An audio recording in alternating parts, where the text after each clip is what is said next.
मंगलवार व्रत कथा।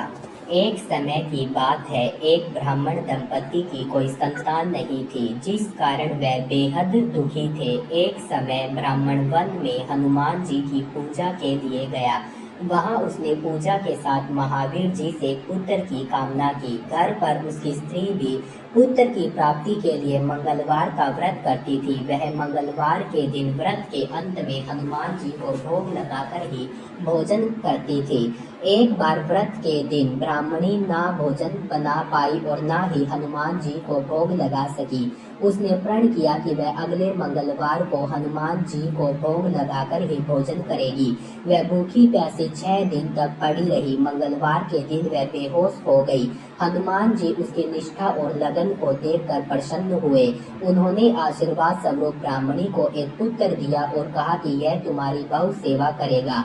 बालक को पाकर ब्राह्मणी अति प्रसन्न हुई। उसने बालक का नाम मंगल रखा। कुछ समय उपरांत जब ब्राह्मण घर आया तो बालक को देख पूछा कि वह कौन है। पत्नी बोली कि मंगलवार व्रत से प्रसन्न होकर हनुमान जी ने उसे यह बालक दिया है।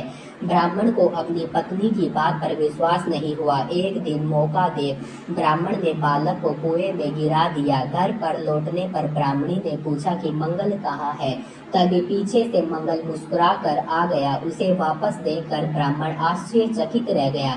रात को हनुमान जी ने उसे सपने में दर्शन दिए और बताया कि यह पुत्र उसे उन्होंने ही दिया है। ब्राह्मण सत्य जानकर बहुत खुश हुआ। इसके बाद ब्राह्मण दंपति प्रत्येक मंगलवार को व्रत रखने लगे। जो मनुष्य मंगलवार व्रत कथा को पढ़ता या सुनता है और नियम से व्रत रखता है, उसे हनुमान जी की कृपा से सब कष्ट दूर होकर सर्व सुख प्राप्त होता है और हनुमान जी की दया के पात्र बनते हैं।